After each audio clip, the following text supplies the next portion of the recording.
no idea if his men were willing to die in what had now become war. But after listening to stirring speeches, his followers vowed to offer their lives for Islam. The Quraysh army outnumbered the Muslims by 3 to 1. But as the battle began, Muhammad revealed he had a great sense of tactics, and his warriors fought with ferocity.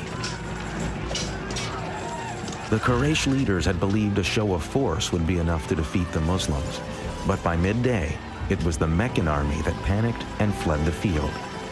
The dedication and cohesiveness of the Muslim army had saved Islam. Now Islam would reveal itself to be not only worthy of victory, but capable of compassion as well.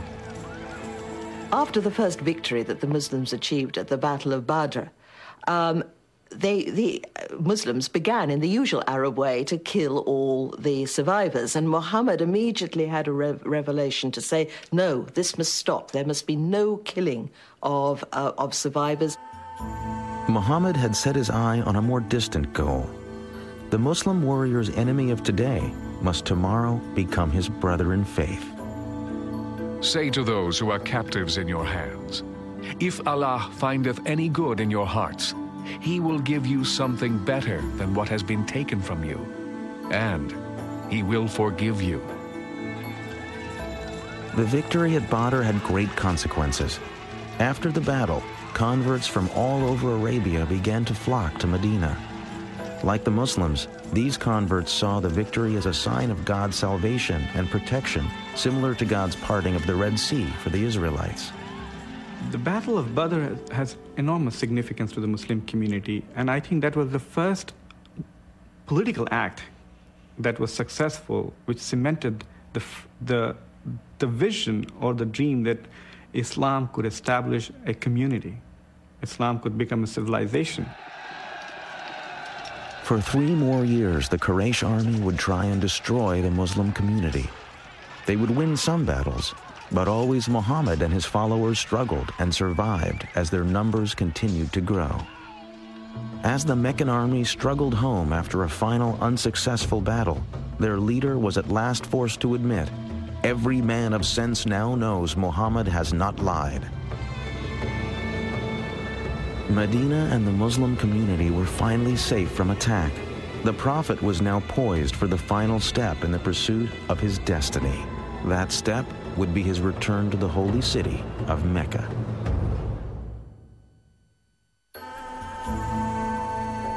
Muhammad's life in Medina was austere but comfortable.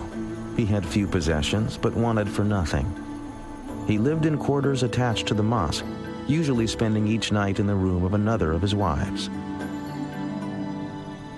Muhammad's wives were a diverse group. One was a Jew, another a Bedouin. One was even his cousin. Most were chosen for various political reasons, but a few, such as his third wife Aisha, were clearly matters of the heart. Muhammad now told his followers that revelations from God said each man was permitted to take no more than 4 wives, and the husband was required to treat them all as equals. Marry women of your choice, 2, 3, or 4. But if you fear that you will not be able to maintain justice between your wives, then marry only 1. The modern world has frequently come to view Islam as male-oriented at best and misogynistic at worst. But in truth, Muhammad's teachings brought women new rights that would not be achieved in the Christian world for centuries. The first was the right to life. The Quran forbade the practice of female infanticide, which had been common in early Arabia. Women were also given the right to an education, to be duly educated as men were, to inherit, which meant that they could buy and sell property, which again would mean that they would have to undertake business transactions.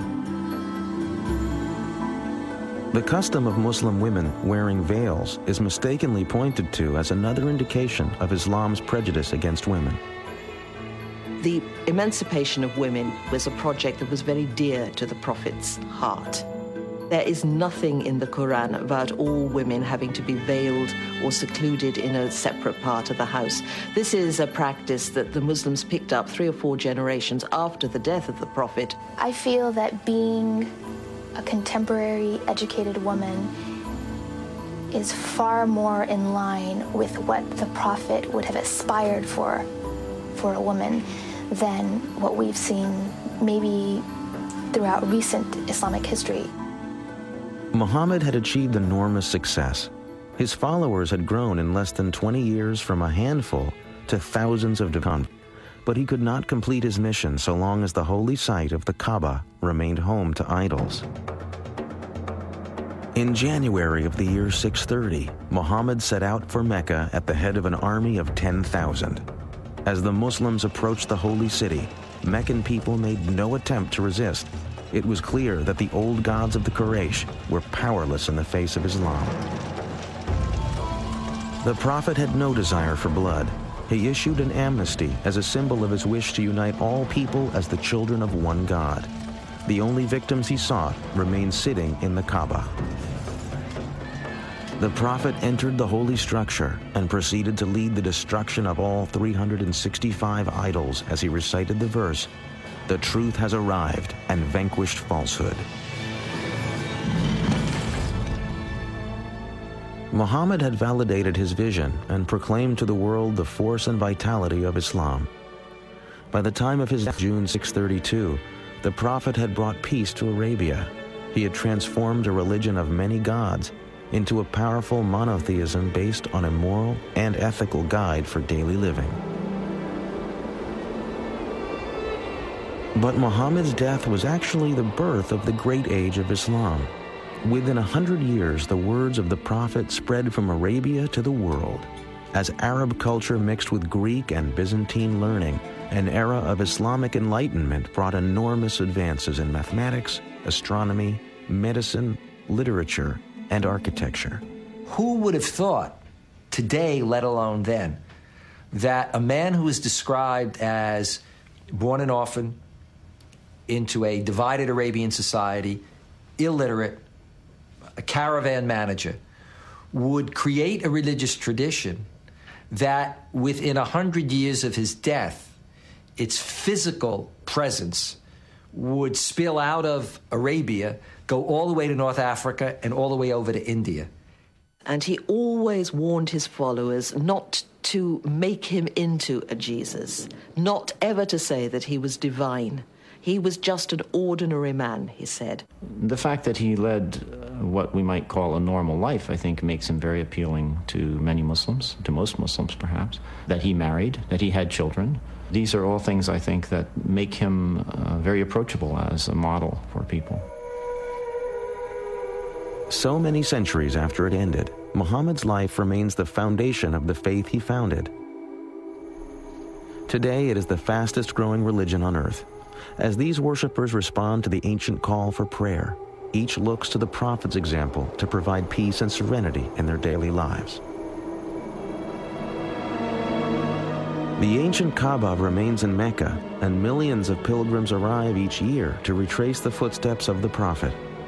The site of Muhammad's ascension on his winged creature to meet God is today the Mosque of the Dome of the Rock in Jerusalem. Muhammad's gateway to heaven has tragically become the focus of enmity and hatred between two peoples who trace their ancestry to the same beginnings.